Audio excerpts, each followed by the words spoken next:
नमस्कार विद्यार्थी मित्रांनो, इयत्ता 10वी विषय भूगोल या प्रकरणांतर्गत आपण गेल्या पाठामध्ये प्रकरण क्रमांक 6 लोकसंख्या या अंतर्गत भारत व ब्राझील या दोनही देशांच्या लोकसंख्येचा तुलनात्मक अभ्यास केला। त्याचबरोबर लिंग गुणोत्तर या संकल्पनेचा अभ्यास करून दोनही देशांमधलं लिंग गुणोत्तर याचा अभ्यास केला। वय आणि लिंग या मनोऱ्याचाही आपण अभ्यास केला। लोकसंख्या वाढीचा दर दोनही देशांमध्ये किती आहे, दोनही देशांमध्ये आयुर्मान किती आहे आणि साक्षरतेचं प्रमाण किती आहे, या सर्व घटकांबद्दल आपण रेषाकृती आलेखाच्या माध्यमातून सविस्तर आणि तुलनात्मक अभ्यास केला। आज आपण प्रकरण क्रमांक 7 मानवी वस्ती या प्रकरणाचा सविस्तर अभ्यास करणार आहोत।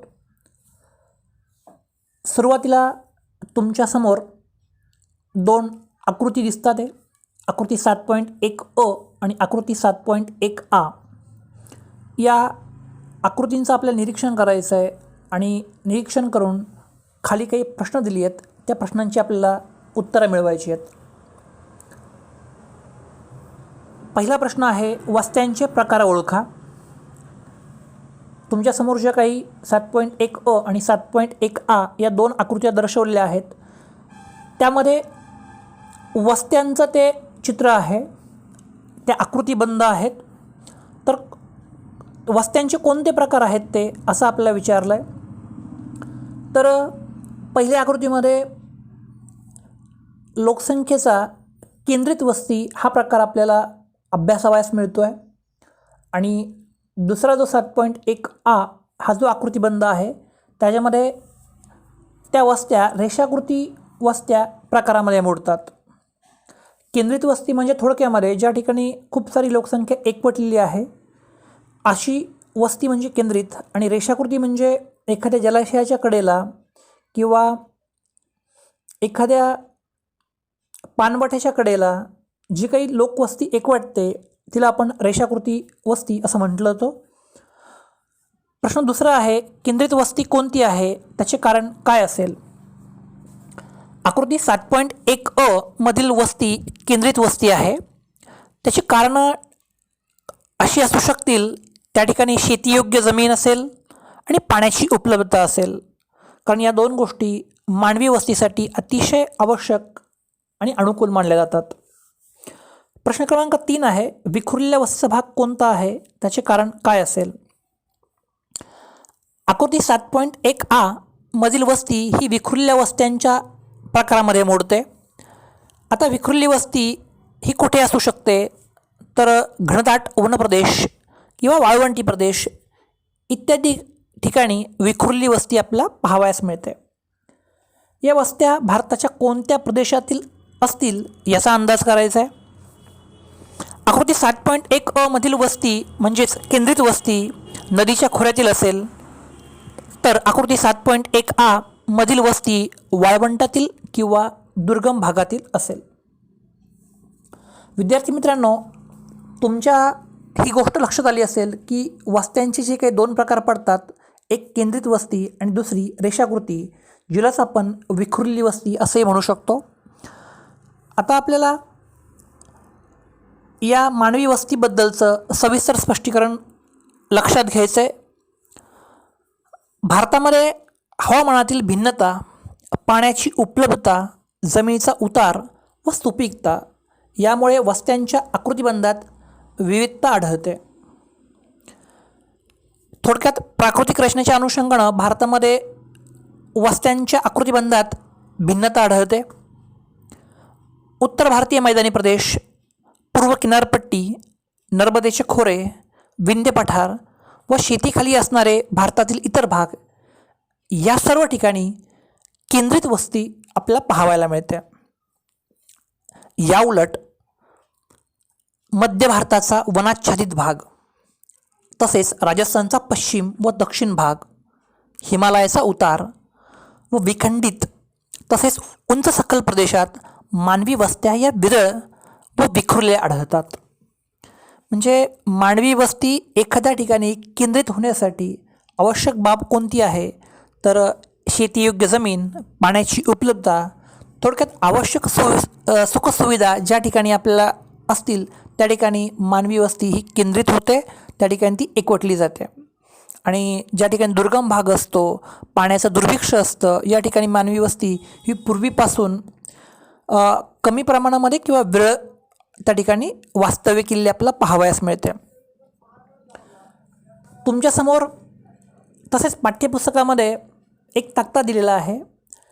त्या तक्त्यामध्ये एका कॉलममध्ये सोयीसुविधा यांचा चार्ट दिला आहे आणि दुसऱ्या आणि तिसऱ्या कॉलममध्ये अनुक्रमे ग्रामीण आणि नागरी असे शब्दप्रयोग केलेत. थोडक्यात आपल्याला ती सोयीसुविधा ग्रामीण भागात पाहावयास मिळते की नागरी भागात पाहावयास मिळते, अशा प्रकारचा हा टेबल आपल्याला पूर्ण करायचा आहे. कदाचित काही सोयीसुविधा या ग्रामीणमध्ये आणि नागरी भागामध्ये दोन्ही भागात पाहावयास मिळतील, तर काही सोयीसुविधा फक्त ग्रामीण किंवा फक्त नागरी भागात पाहावयास मिळतील. ज्या कुठल्या भागामध्ये ती सोयीसुविधा तुम्हाला पाहायला मिळते त्या कॉलममध्ये, त्या ब्रॅकेटमध्ये तुम्हाला बरोबरची टिकमार्क याप्रमाणे करायची आहे. उदाहरणार्थ पेट्रोल पंप. आता पेट्रोल पंप सर्वसाधारणपणे नागरी भागामध्ये आपल्याला पाहावयास मिळतात, म्हणून मी या ठिकाणी नागरी भागामध्ये पेट्रोल पंपला बरोबरची खूण करेल. चित्रपटगृहे, आता हे उत्तर तुमच्या अनुषंगानं असतील, तुमचं जसं ऑब्झर्वेशन आहे त्या अनुषंगानं तुम्हाला हा टेबल पूर्ण करायचा आहे. कदाचित काही विद्यार्थी म्हणतील की फक्त नागरी भागामध्ये मला चित्रपटगृहे पाहायला मिळतात, तर काही म्हणतील ग्रामीण भागामध्येही चित्रपटगृहे आहेत. तर तुमच्या ऑब्झर्वेशननुसार तुम्हाला हा टेबल पूर्ण करायचा आहे. पुढे आता तुमच्या पाठ्यपुस्तकामध्ये म्हणजेच तुमच्या मोबाईलच्या स्क्रीनवरती आकृती 7.2 अमेझॉन नदीचा सखल प्रदेश आणि आकृती 7.2 साओ पावलो शहर याची प्रतिमा दिली आहे, जी वेब ग्रहाच्या माध्यमातून घेतली आहे, सॅटेलाईट थ्रू घेतली आहे.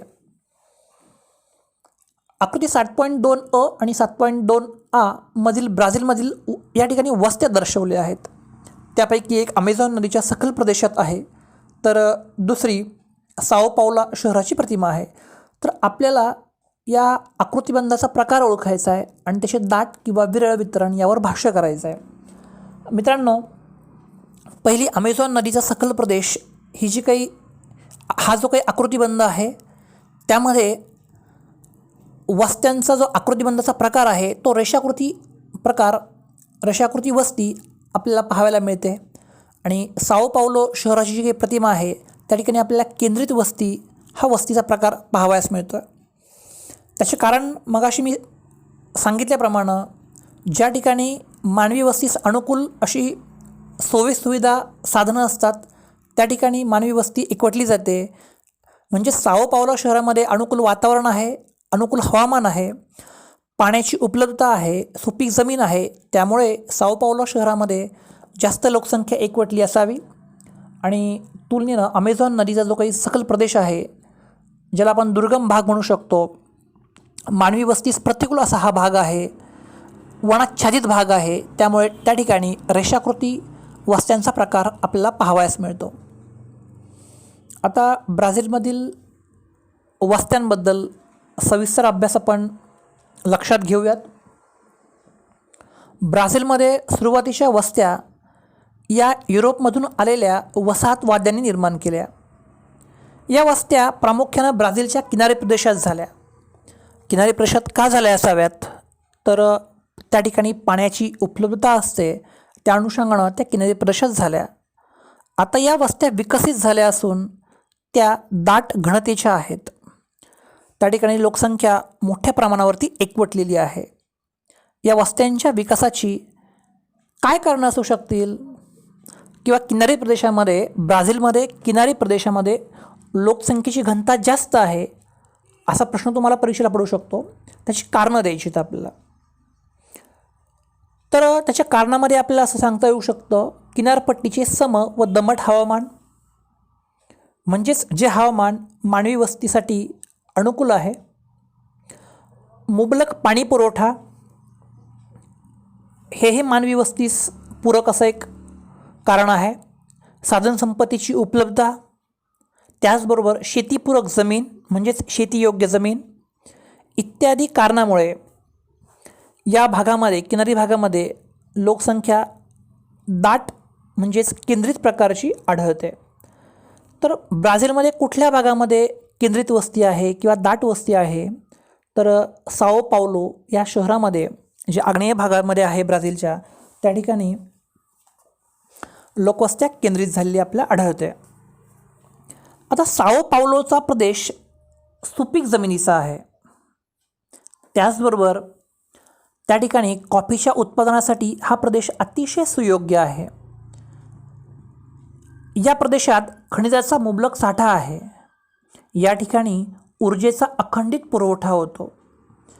येथे वाहतुकीच्या सोयीही चांगल्या विकसित झाल्या आहेत आणि या सर्व कारणांमुळे साओ पावलो येथे मानवी वस्ती केंद्रित झालेली आढळते. असाही तुम्हाला कारणं द्यासाठी विधान पडू शकतं की साओ पावलो या ठिकाणी मानवी वस्ती केंद्रित झालेली आढळते, कारणं द्यायची आहेत. तर कारणामध्ये मी पुन्हा एकदा सांगतो आहे, त्या ठिकाणी आपण कारणं द्या या प्रश्नाचं उत्तर लिहिताना आपण पॅरेग्राफ वाईज लिहित नाही, तर रोमन अंकांच्या रूपात आपण लिहितो एकाखाली एक. त्याच्यामध्ये असं म्हणू शकतो आपण, सुपीक जमिनीचा हा प्रदेश आहे. नंबर 2, कॉफीच्या उत्पादनासाठी हा प्रदेश अतिशय सुयोग्य आहे. 3, या प्रदेशामध्ये खनिजांचा मुबलक साठा आहे. 4, या ठिकाणी ऊर्जेचा म्हणजे वीज अखंडित पुरवठा होतो, लाईट जात नाही. आणि दळणवळणासाठी आवश्यक असणाऱ्या वाहतुकीच्या सोयीही अतिशय चांगल्या प्रकारे विकसित झालेल्या आहेत.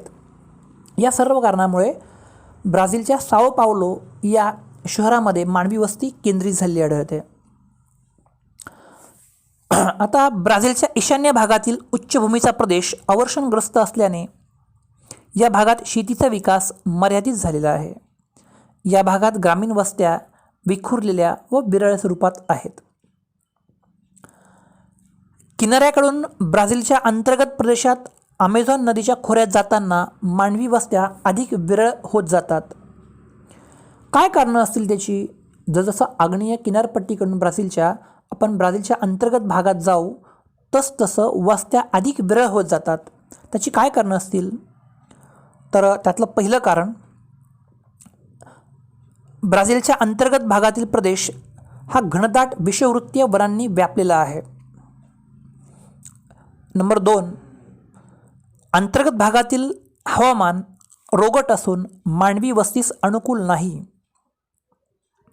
3 नंबर, साधनसंपत्तीचा शोध व वापर यावर निसर्गतःच मर्यादा येतात. म्हणजे मनुष्य त्या ठिकाणी काही करू शकत नाही. जे काही नॅचरल सिस्टीम आतमध्ये बसलेली आहे त्यामुळं साधनसंपत्तीचा शोध मनुष्य घेऊ शकत नाही. आणि नंबर 4, या भागात वाहतुकीच्या सोयी ज्या अतिशय महत्त्वाच्या गोष्टी असतात, वाहतुकीच्या सोयी अतिशय मर्यादित स्वरूपात विकसित झालेल्या आहेत. या सर्व कारणामुळे ब्राझीलच्या अंतर्गत भागात जाताना मानवी वस्त्या या विरळ होत जातात. विद्यार्थी मित्रांनो, मानवी वस्ती या प्रकरणांतर्गत आज आपण भारतातील वस्त्यांचे प्रकार तसेच ब्राझीलमधील वस्त्यांचे प्रकार, भारतामध्ये त्या वस्त्या साधारणपणे कुठे स्थिर झालेल्या आढळतात, कोणत्या भागात आहेत, आणि ब्राझीलमध्ये केंद्रित वस्ती कुठे आढळते, ब्राझीलमध्ये विखुरलेल्या वस्त्या किंवा रेषाकृती वस्ती कुठे आढळते, याचा आपण अभ्यास केला. ब्राझीलमधला साओ पावलो हा जो काही एक भाग आहे, हा जो काही प्रदेश आहे, त्या भागामध्ये केंद्रित वस्ती एकवटलेली आढळते किंवा केंद्रित वस्ती आढळते. त्याची कारणं आपण बघितली.